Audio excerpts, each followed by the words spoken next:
So, Charles, thank you very much for taking the time to record this interview and also for the preparation that you've done before the recording started.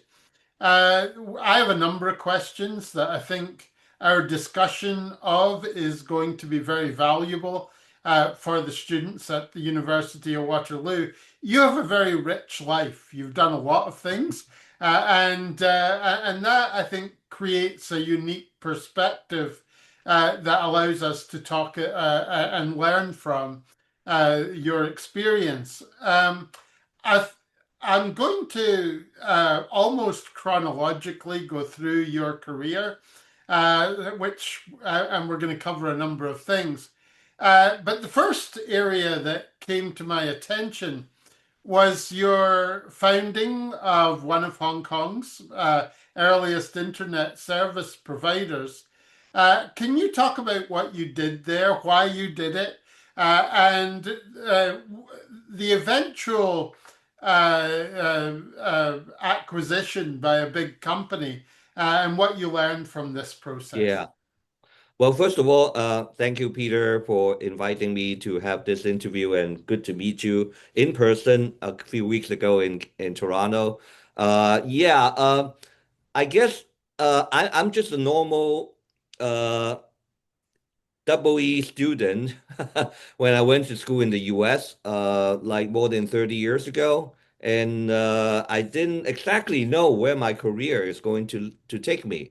And after working in the US for a few years, I returned to my home country and city in Hong Kong. And I said I was an accidental entrepreneur. I didn't really go about at that time in particular. There wasn't that much of a startup culture uh, in Hong Kong, in Asia.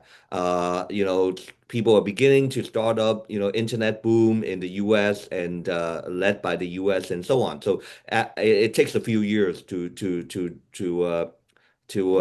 spread over to other countries. So at that time, I call myself like really an accidental entrepreneur because the company I worked for in Hong Kong had this little project and they weren't able to fund it. So we went about finding some private investor, not institutional VC and so on, which didn't exist at the time in Hong Kong or most of Asia, I suppose. And we were able to find some individual investors that share the same idea that, we're seeing this internet coming about. And the first thing people need to do is to get onto the internet before we think about even like the website or e-commerce and so on. So we started from doing the most basic thing, which is that at the time, telecom companies, telephone companies don't even offer internet services. They thought it was like snake oil. It doesn't work. Now, people won't use it. They use TV at home. Who wants a computer? Who has a computer at home? That was more than 30 years ago. And so anyway, so we believed in that and we started it. And after a few years, the internet craze, for better or worse, caught on all over the world, including in Asia. And we had this opportunity that NTT of Japan, their incumbent telecom companies came into Hong Kong and other parts of Asia and just want to pick up points of presence uh, in different economies and different markets. And so they acquire companies in Singapore, they acquire companies in Malaysia, maybe, and Hong Kong, and so on, because they want to quickly build out a regional presence. And we were fortunate that they pick us. The cultural difference, I think the biggest thing that we felt at the time was that, you know, big companies for one thing, and also particularly for Japanese companies, they're relatively conservative. And this is like uh, a not only a big company, they were also the incumbent carrier in Japan and were just about migrating from a state-owned companies to become more of a private enterprise listed on its own. So a lot of things in their culture and so on are very slow and and conservative, which at the time, even at that time, is quite different from, the way that, smaller internet companies were trying to do. So it took a little bit of adjusting, I think, on their part and on our part. Not to mention the different cultural differences. Even Asia is, maybe 100 countries, different countries, many different cultures, and so on. So it was a fun experience to try to understand. I started working for a few big companies in the US, like Digital Equipment, Sun Microsystem, and so on. But even that culture is very different from traditional, big Asian company. So, I was like going back to a big company culture for a few years. I worked for them for a few years before I left and tried to start up other companies again. But that was a good experience, I think, working with them. And a good foundation for what you went to do after that. So you had a firm grounding, it would appear, both in the tech startup world, but also in the big corporate world, the big technology corporate Yeah. world, but also in different cultures. So, I mean, together, all of those areas being combined in one person uh, is unusual. I mean, that is an important combination. But I think it's good. I think it's good if we have the opportunity, if anyone has the opportunity to try to seek out and work for different kinds of companies or even in different cultures and countries and so on. I think it's a good experience personally, as well as I think it could open up other, observations or ideas that you can pursue or, just have a good experience. Yeah, and when I talk to students about their career and what they should do at the beginning of their career, having a good foundation of experience or creating a good foundation at the beginning is often how I'll encourage them to think. That their first jobs should be a good Yeah. foundation for whatever they do next. And Yeah. you had a great foundation, it would seem. I don't know, but I hope that's true. But that's a good point, actually. I still remember when I worked for Digital Equipment, uh, a company that most younger people have never heard of, which was actually more than 30 years ago. In the 80s, they were actually the second largest computer company in the world, and it went down very quickly for them, unfortunately. But I think at that time, one of the things that I heard and people saying is that pe it would be good if your first job would be for working for a bigger company, so you can pick up the organizational experience and the way that things are done. For better or worse, right? Some of them may not be perfect, right? But you have an experience about, oh, a company is made up of many different functions, right? You have marketing and you have sales, you have production or research, and you have accounting, finance, and so on, and know that how things need to be working together. But today, the culture is like even when you were in university, you would have professors or other people telling you that you should become an entrepreneur, but you never worked before. Or not maybe an intern or whatever, but didn't really have experience of working in an organization. Yeah. So I don't know. I mean, you also see a lot of people becoming very successful, jumping right into the startup scene. So I wouldn't say that there's only one path. That's the path that, because of time and because of happened to be where I was, that's the path that I took.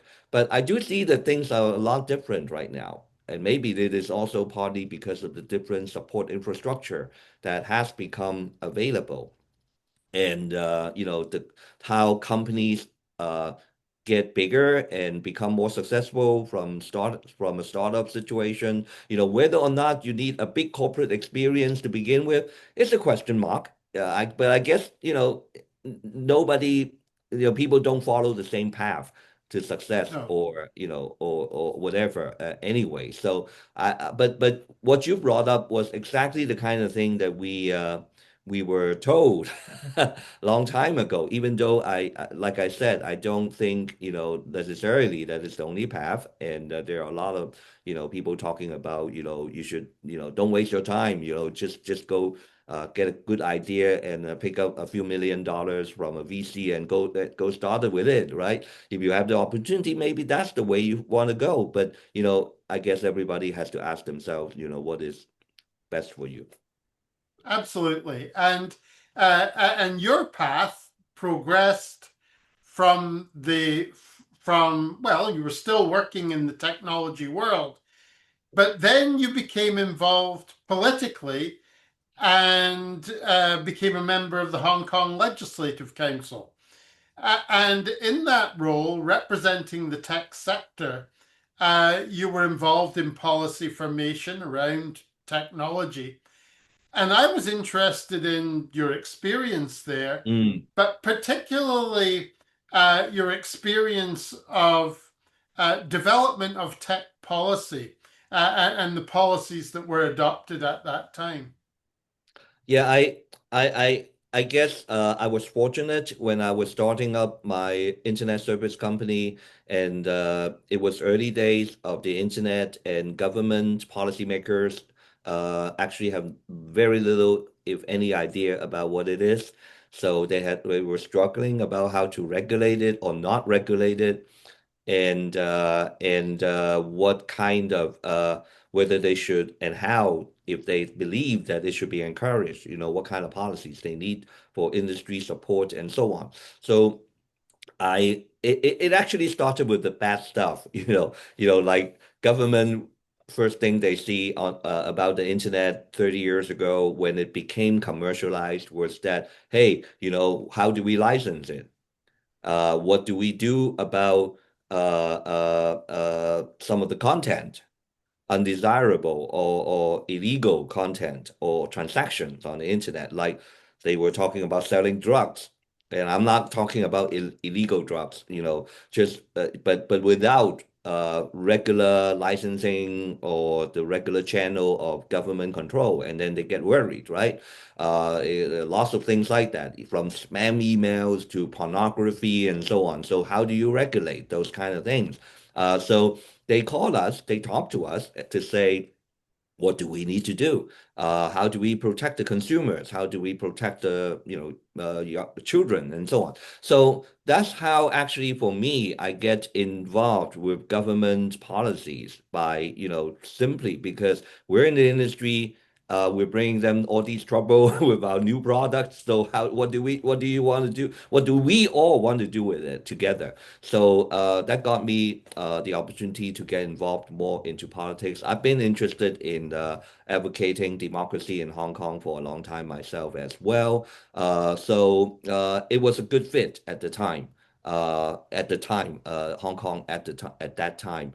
But when I think back about some of the important policies or regulations or bills that we were able to advocate and so on, I think one particular come to mind is one that is called the electronic health records uh, sharing system, EHRSS. I guess it's because in Hong Kong we do have a centralized public healthcare system with over, let's say, 100 hospitals and clinics in the city that they share in the public system a common EHR system, electronic health records system. So patient records, all your personal information as well as your health information, what drugs you are allergic to, and all your patient history in the public system. But we always had a bad difficulty of trying to connect it with the private system. In Hong Kong, we also have the private doctors and the private hospital. So finally, we brought them together and build the system. But in order for the system to function and protecting patient privacy and so on, we need to also have the bill to regulate, let's say, who can access the system and under what conditions and what restrictions, what are the rights of the patient in terms of access or control of their own information. How do they opt in and can they opt out of the system and so on. So we set all those up back then. And I think because I also spent a few years on the board of the hospitals authority, which is the government hospital system, uh, like corporation that function in the territory. So to me, it was like really seeing it as an example of how technology can be used to improve patient health and protection. So if you go to a doctor, they won't, they ask you, do you know what drugs you're allergic to and so on, do you really know? You actually may not know, right? But it's better to have everything saved in the record that the healthcare professionals can share and so on without making mistakes and so on. So anyway, so I'm seeing that this kind of bills are still cropping up from one place to another. Very recently, I saw another bill in Singapore that is very similar in a way. There are differences. Let's say in Singapore, I see them like making the system actually mandatory, whereas when we did it in Hong Kong, it was like on a more voluntary basis. But in Singapore, it's like giving government and the hospital a lot more control. But in Hong Kong, I think we were trying to balance it with more control for or more ownership by the patient themselves. So it's interesting to see how these things go. Obviously, now I'm in the US. We don't have anything like that at all in this country. I'm not sure about Canada. Maybe you do because you do have a much better, bigger public healthcare system. So that to me is an example of I think one policy or legislation that I think yeah, we did something that had a lasting effect on.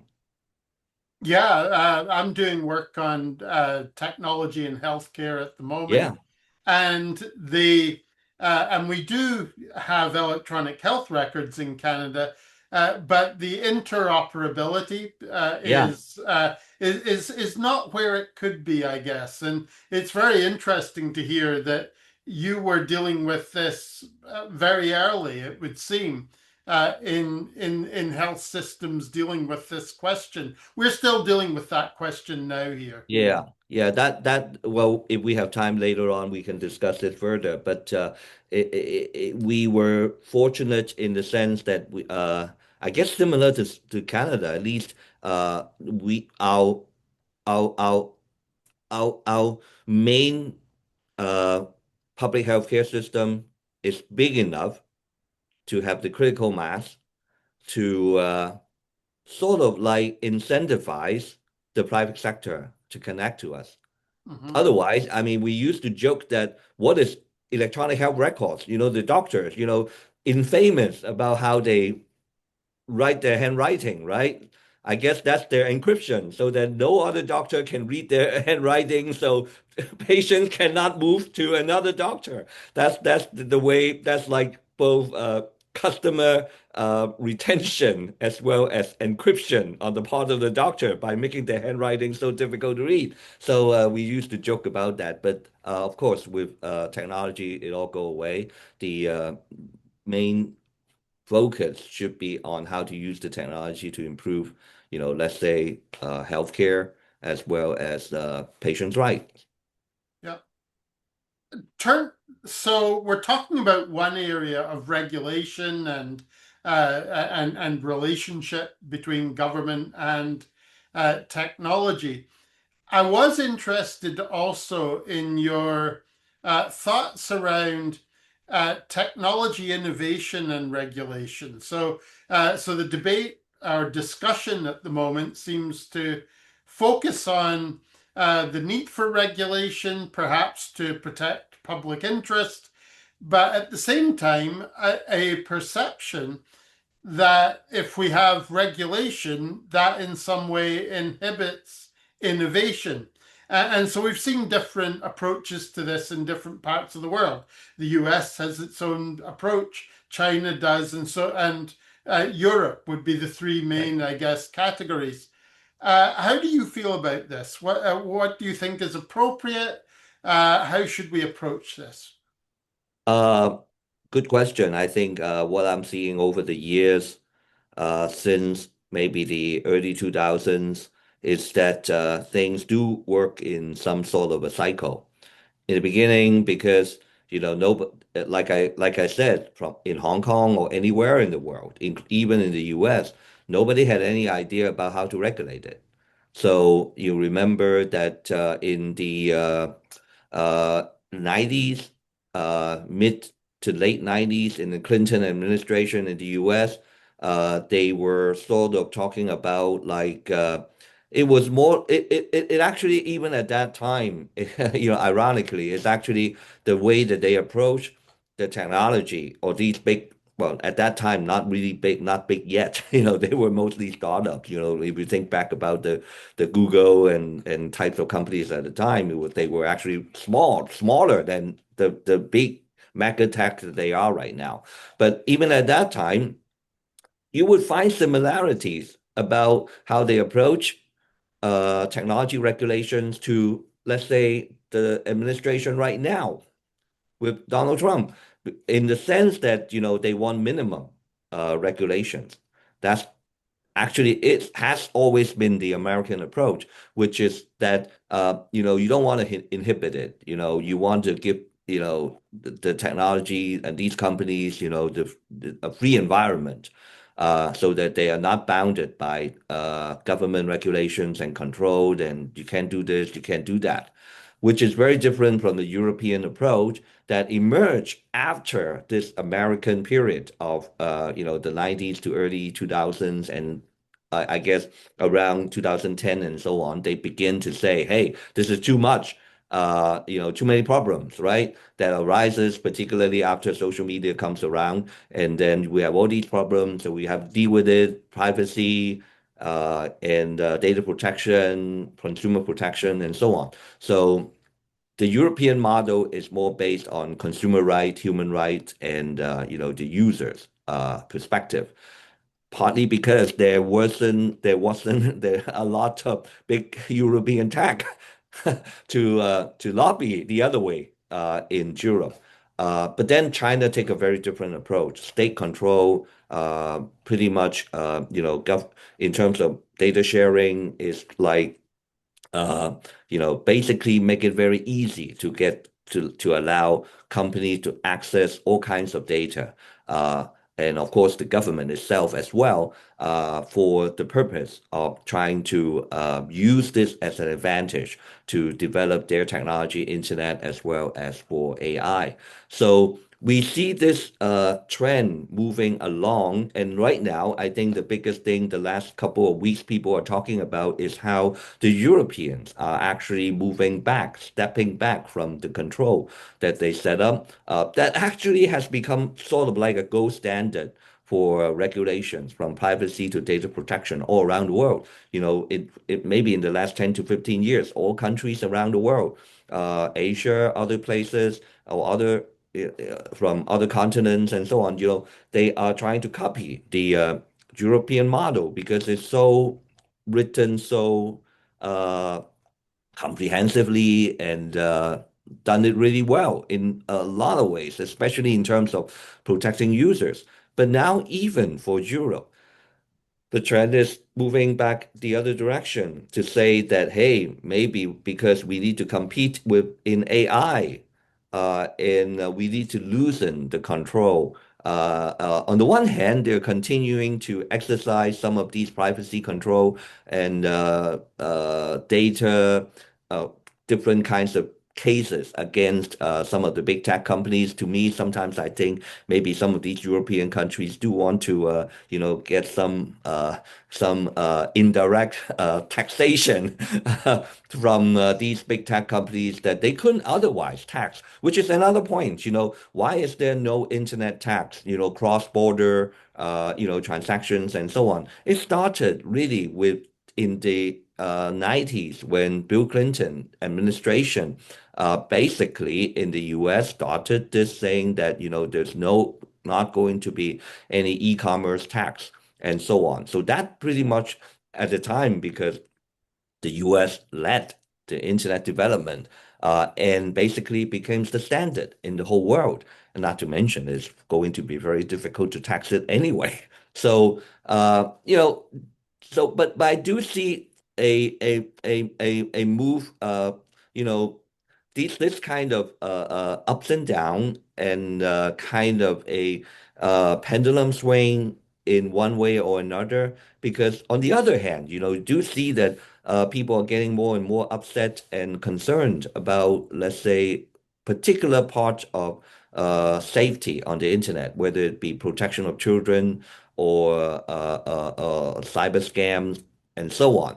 So governments are actually also at the same time trying to clamp down on these aspect of illegal activities.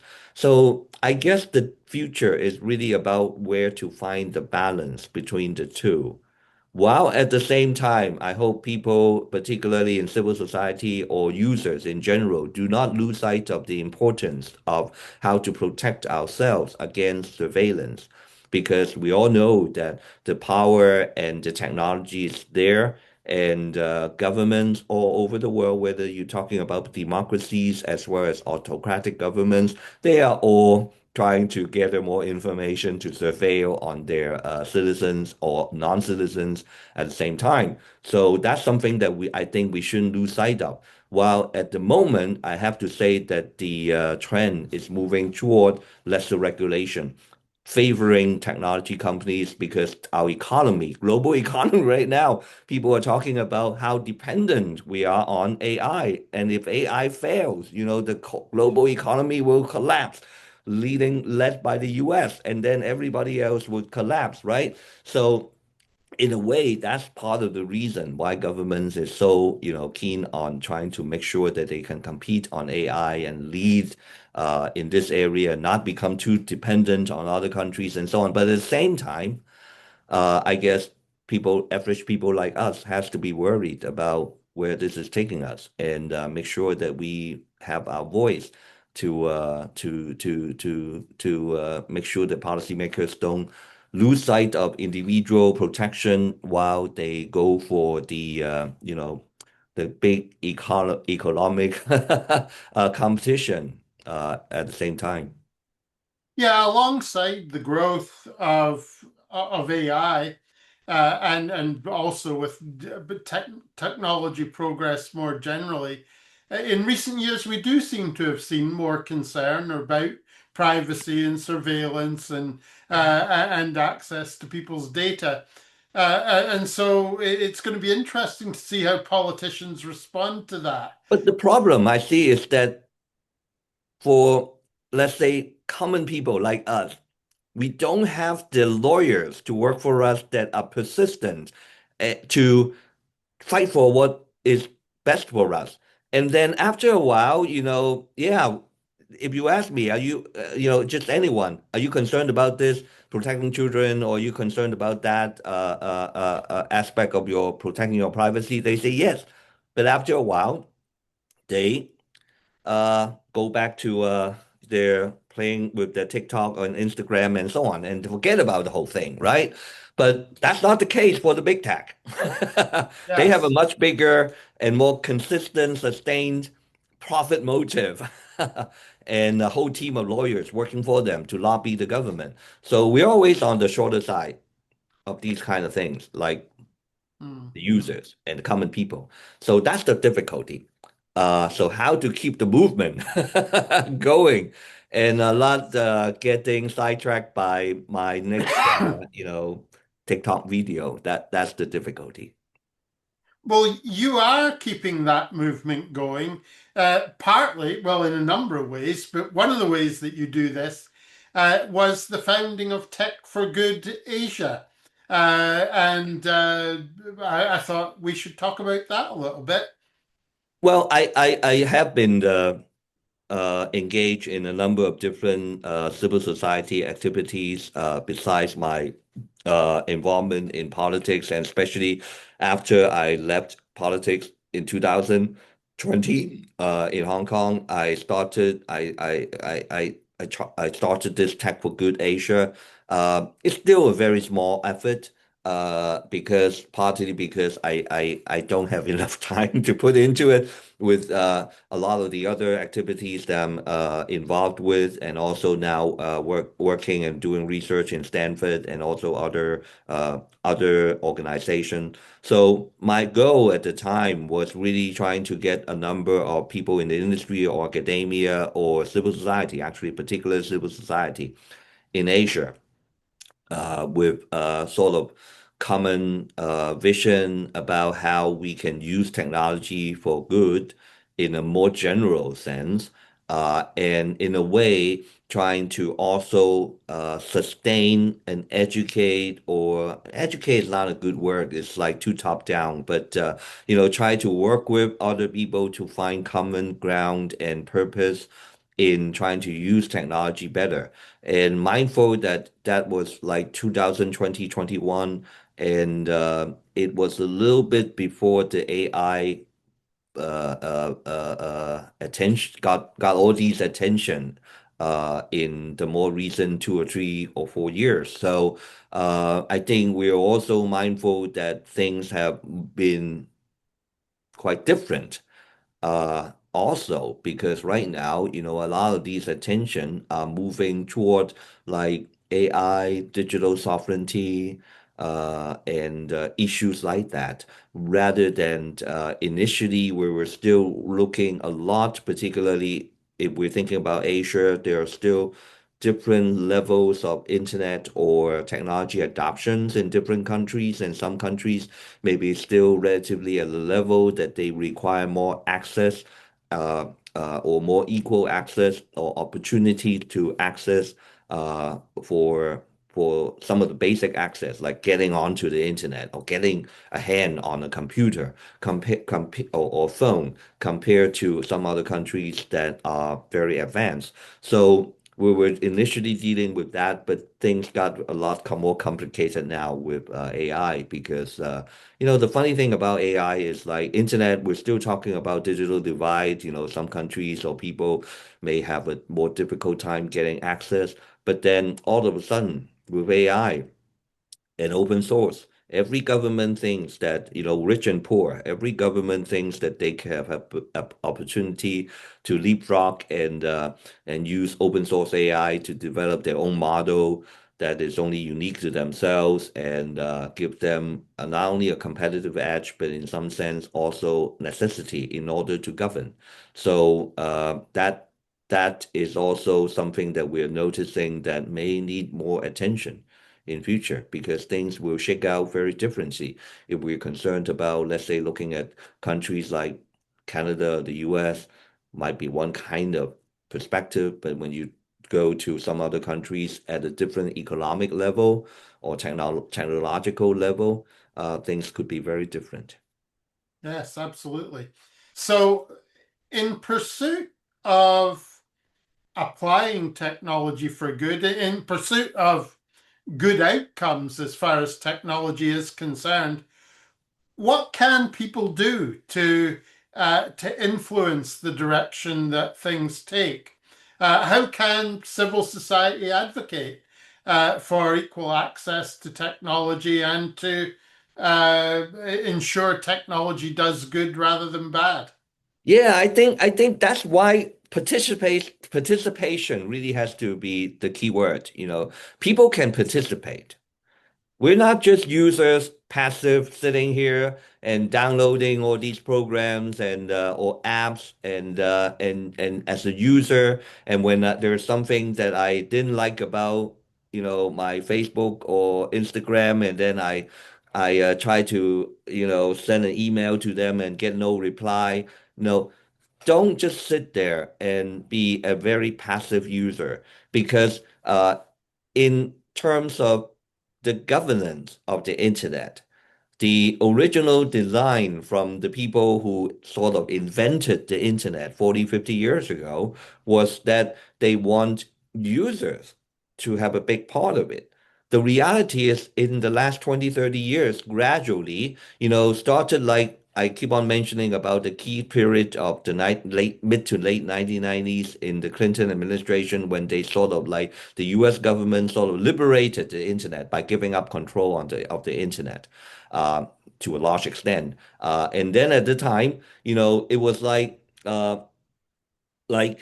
free for all, and smaller companies come up, users organization also started, but over the last 20, 30 years after that, big tech power and government coming back in and wanting to legislate on this and that, some with good intention, because in some ways, some of these things you do need certain government regulations to tell the companies to, let's say, how to protect our privacy and so on, which is, hugely lacking in the US compared to other countries. But still, those are the kind of things that I think governments can do. But then on the other hand, governments also want to do a lot of other things as well if you give them the way to control. And obviously, they seem to be, not on the other hand, a lot of people may think that they are not controlling some of the things that the big tech companies are doing as much because of this, they're trying to have uh, better competition and innovation. So, the common, especially I'm in Silicon Valley, the common thinking here in this town is like, don't regulate. It will kill innovation, right? And so on. So we can keep on arguing about that, yeah, and so on. A lot of nuances to that kind of ideas, but that's the thinking that's overriding all these situations. But don't forget that you and everyone can participate. That's why in terms of internet governance, we have this term that is called multi-stakeholderism. So it's not government led, it's not company or private sector, private company led. It's supposed to be multi-stakeholder. So everybody has a stake and have a voice, supposedly. A lot of times, what we're seeing right now is that this governance model that was set up to govern the internet back again in the mid to late 90s, uh, the trend is being evolved a lot more to what we call the multilateralism. Multilateralism means government to government, and the role of the private sector companies, the role of the users, the public, the people is like they are one layer below. It's typified by the United Nations process, right?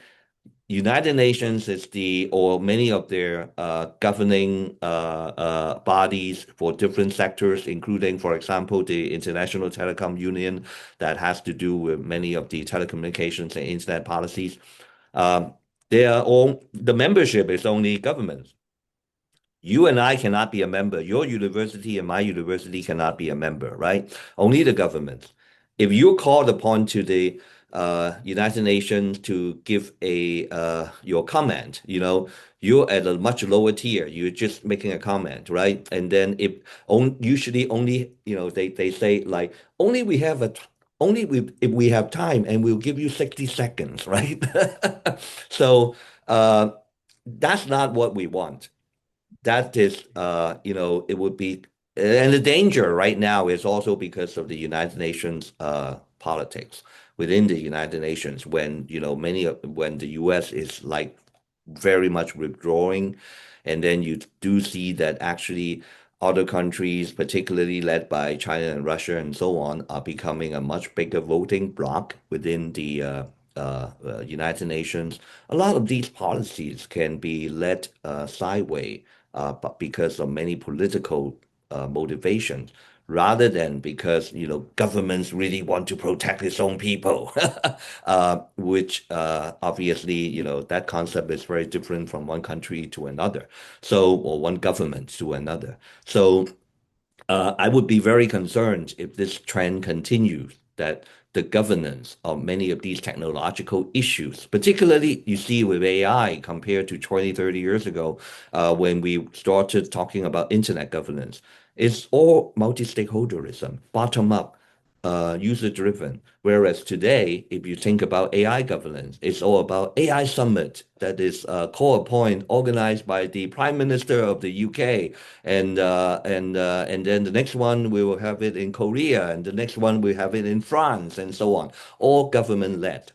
Uh, and that to me is unfortunately the trend that we're seeing right now, which calls for more people, user and public participation. And don't forget, actually, there are avenues that you can participate. There are many of these, digital rights organizations uh, uh, that are very active in different countries, including our own Internet Society that I'm a trustee of, and others that are working very hard in this space to try to keep having a voice from civil society, from the people, the users, rather than just dominated by big tech and governments. Very important.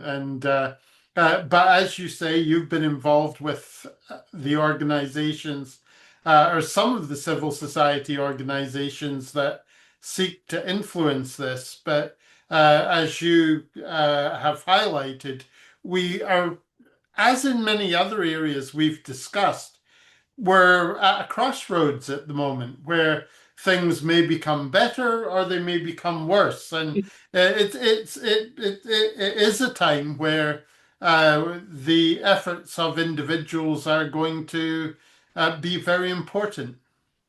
Yeah, but I guess the thing that I've learned over the last several decades is that yeah, things do really run, or they move at internet speed, right?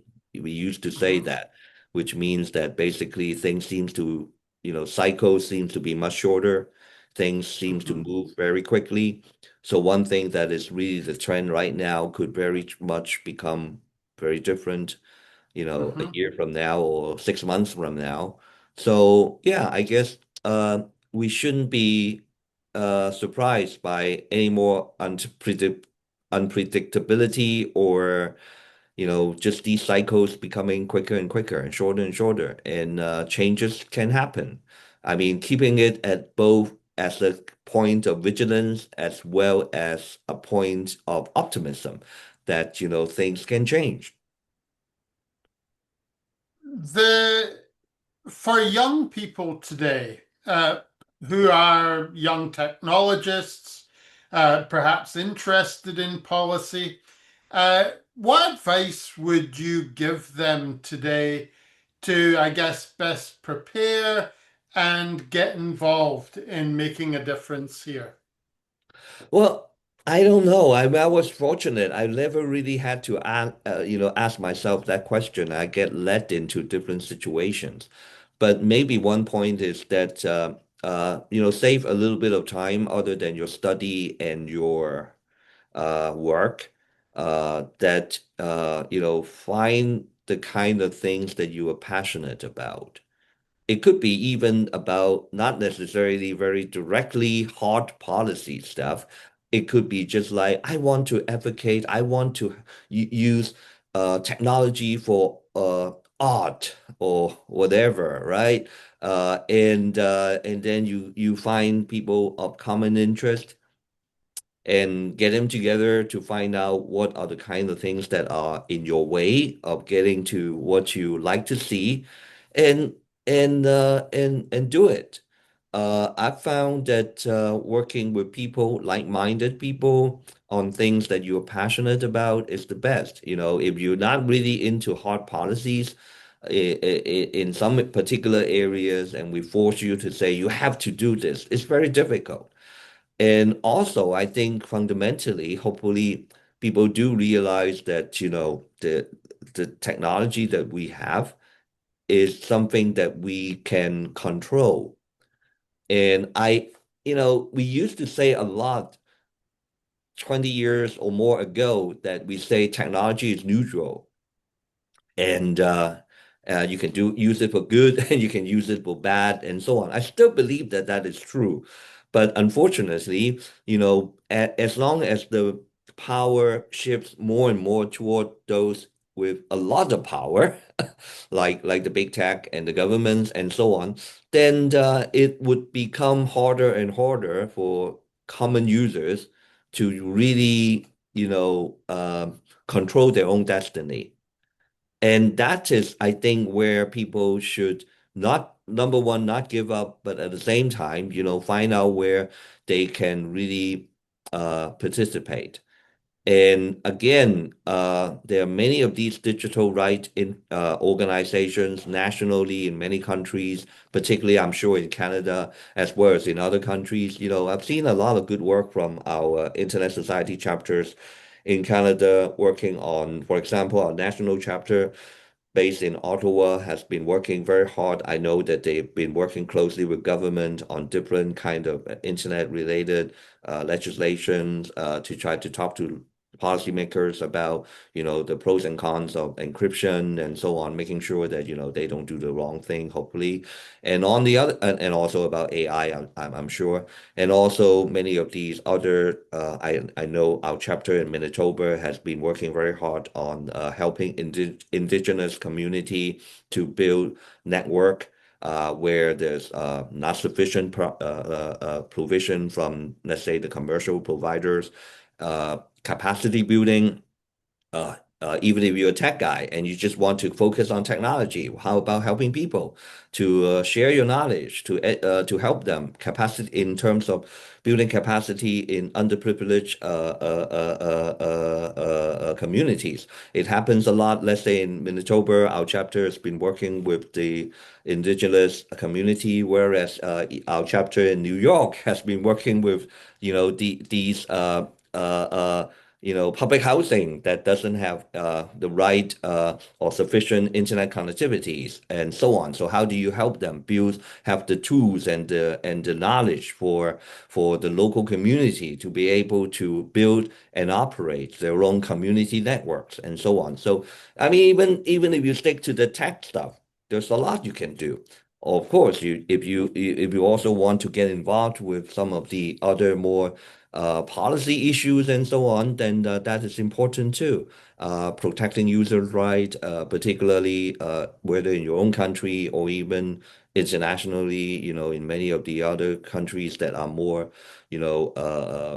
having problems with their more autocratic governments and so on, giving them either the technology or the policy and international advocacy help for them to help them in their situation. There are lots of things that you can do. So find your own interest, and don't forget that you're probably the only one who can best protect yourselves about these risks of the technology and making sure that hopefully these risks are going to be properly mitigated. It's not going to be completely going away, but that's exactly why this kind of participation is, I guess, needed from everyone and for a long time to come, maybe forever. Yeah, it's Yeah, just not going to go away. But that's the interesting part, on the other hand, because you do have an opportunity to, try to uh, do something for the public good, hopefully. Yeah. absolutely.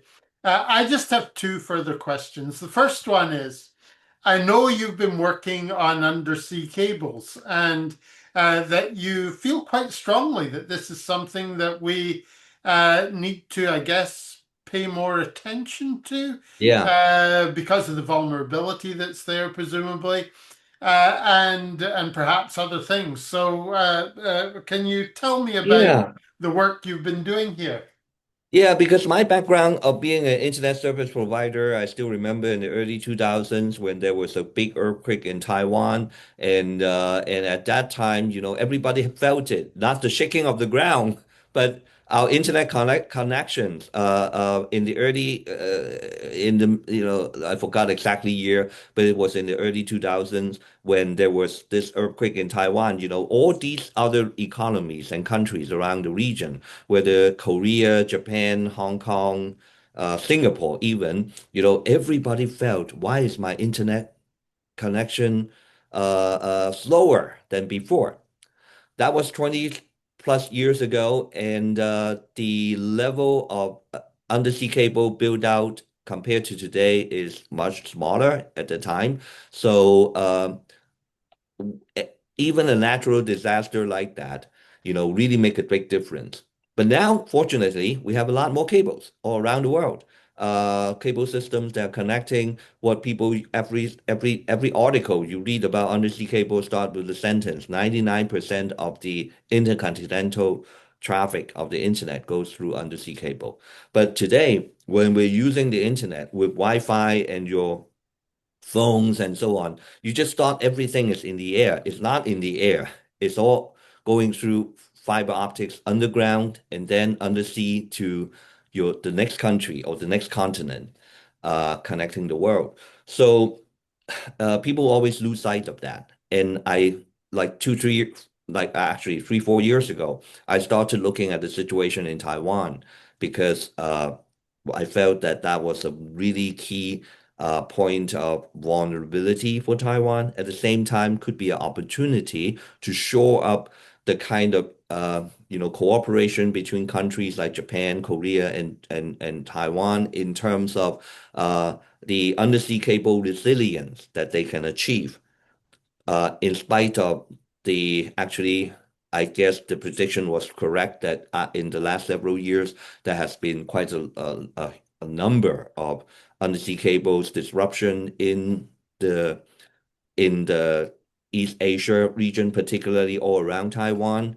as well as in the Nordic and Baltic region in Northern Europe, where they would be talking about the Russian shadow fleet coming down and breaking the cables. And particularly in that region, it could be even worse because these cables are typically not only used for communications, they're also used for gas pipelines and sharing of the electricity grid within among the countries in Northern Europe. So that's become another flashpoint. And then we read about other flashpoints in the world, like the Red Sea. When the Israeli-Gaza war started, then we saw a lot of activities of the Houthis in the region cutting cables. They cut all the cables except the ones that has China investment somehow. They're very cautious about that. But and then also other regions, eastern shores of Africa, western shores of Africa, and other parts of Southeast Asia in South China Sea and so on. We see all these flashpoints coming up, and I thought that, and I do see that actually within the last few years, policymakers and the media also had paid a lot more attention to it. And I think that's a good thing. But at the same time, I think the difficulty is how to build this resilience while looking at it from many different aspects. How do you encourage investment by companies to build these networks? How do you shore up the capability of the repair ships, which is very backward, behind, and insufficient to serve the world. But it makes sense, right? Imagine if you want if your if the water pipe break in your house and you want to call a repairman, and then the repair guy, they just don't have they're just sitting there waiting for the next customer. So they're not very getting a lot of investment, right? So they say, "Well, I'm busy, or I'm 3 towns away. I need a long time to get to your place. Maybe I need to schedule you for next week." Well, in terms of undersea cables, many of these repairs are scheduled months in, talking about, and that's a big problem. Uh, the uh, the I remember a couple years ago when there was a big volcano eruption in the Pacific, in the South Pacific, and some of the islands were cut off for months because they only have one cable, and so on. So I found it to be a fascinating geopolitical as well as technological issue and policy issue to deal with. Not to mention also the legal aspect, because right now, I mean, if some of these cables are cut in international waters, basically there's nothing you can do about it, even if it is your property, because you have to first find who cut it. Without help, how can you find who did it? And then once you found that, what's the jurisdiction? Who has the jurisdiction? You know, you have to go back to the ship and the ship that is registered to whichever country. And usually these ships are not registered to Canada or the US or the UK and so on. They're registered in some of these countries that you would find it very difficult to pursue. So anyway, there are hundreds of these difficulties, but then we are so dependent on these undersea cables for internet connectivities, which means our AI future at the same time. I find it somewhat funny if people are really focusing only on the data centers that they're putting billions and billions of dollars into. I mean, let's not even talk about the environmental impact, but these people are putting billions and billions of dollars into these investments, and then in the end, they are going to be reliant on these very old and broken and insufficient, not very resilient pipes that connect them. So that is actually, I think people are getting that message right now more and more. But let's see how it goes. So I have been working quite a lot on this topic in the recent years, and I thought this is one thing that maybe the average users also need to be aware as well, Mm. about don't take anything for granted because don't just say that your Wi-Fi is down. That's the easy part to fix. If the real core infrastructure is broken, that is when the whole economy of a country and the whole thing can go haywire in this day and age.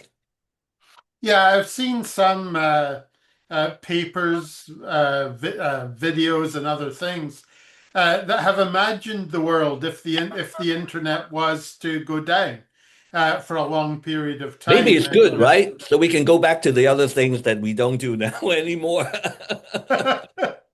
Well, we But if know you're that the only our one that go dependence. down, then that would be a problem. Yeah, I mean, it would be quite novel for a while, but at the same time, we know that the consequences would be very serious given our dependency on the internet today. My final question really is a broad one around the people are watching this. They've considered, I hope, everything that you've had to say. Uh, but I just thought I would conclude by giving you an opportunity to share any final thoughts and advice that you would have for young people who are from an engineering background going into the world of work, some of them very close to what we were talking about, others maybe a little bit further away, but Yeah. into a world that is going to change quite quickly, increasingly quickly, perhaps from the way it is today. So, based on all your wonderful experience, what would you say to them? Well, I guess if I really look back at my own experience, I would say that what we see today is quite a lot. You would think that there's a lot of uncertainty, but it's not the first time it happens. And I would say that I mean, I'm trying to be optimistic, but of course, like I've been saying all along, to be really able to be optimistic about things is the only way is for yourself to get involved. So that's still the message. But what I'm saying is that when I when I graduated in the late 80s, 88, and I started working for a computer company. It wasn't the best of time. I was very lucky to find a job. If I were graduating, let's say 1 year later, I probably won't be able to get a job. That was right around the time when it was at the end maybe of the uh, Reagan administration or the Bush the first Bush administration, and the economy was actually not doing well, going down. And then there were huge defense cuts in the US and so on, which affected the tech industry at the time very much. It was still at that time very dependent on government spending, particularly including defense spending and so on, unlike today. It was before the consumer market really took off in the 80s and 90s. So, particularly in the 90s. So, at that time, I was, you know, it wasn't the best of time, and uh, and but if we are too pessimistic about it, or you say, oh, maybe I should find another job, I should become an accountant or whatever. Not well, accountancy is a good job too, but I'm just saying that then all of a sudden we got this dot-com boom and then bust in a few years afterwards. So yeah, one other point that you asked me about my experience with my startup being taken acquired by a big company. The other thing that I missed mentioning at the time is timing. So timing is the kind of thing that you can really, it's very difficult for you to predict and control. But you just have to be confident that these kind of things, cycles, I keep saying using the word cycle because I've seen too many cycles of, big layoffs and then uh huge hiring and so on. Even during COVID, it was the biggest hiring boom for tech people, and nobody could predict it, right? It was so, you know, but now we're getting to the tail end of it, and then maybe companies are saying we hire too many people and we have to lay people off. So I'm saying all these because I'm seeing a lot of pessimism among engineering and computer science students right now because they're all faced with this threat of saying that you can't find a programming job after you graduate because of AI and so on. But I don't know exactly what will happen. I don't want to predict right here to say that things will become better because of this and that. But just I I for one don't believe that artificial intelligence at this stage, or even when people talk about AGI, I don't really think that it's like the kind of intelligence that really can take over the world in a short period of time. I mean, I look at all these AI and say, you know, I'm more worried about people really believing that it is intelligent than it is intelligent. So I guess there's still a lot of opportunities for really putting this technology into the right track for the next generation of engineers and computer scientists and so on. So I just hope that you know I would uh, I would be able to say to them that uh, this good time and bad time comes in cycle, and there will always be a good time coming up. And but even when you're in a good time, don't believe that it will be like that way forever. So, but you just have to try to grow and learn along the way, and yeah, and follow your passion, find your interest and passion, and try to integrate that with the kind of knowledge or the kind of specialty that you have. That to me, it would be the best thing.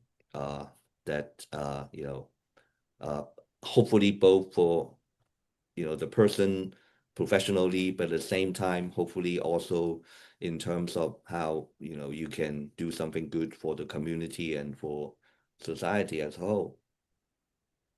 Wonderful. Well, thank you, Charles, for that advice and also for all of the knowledge that you've shared in the interview today.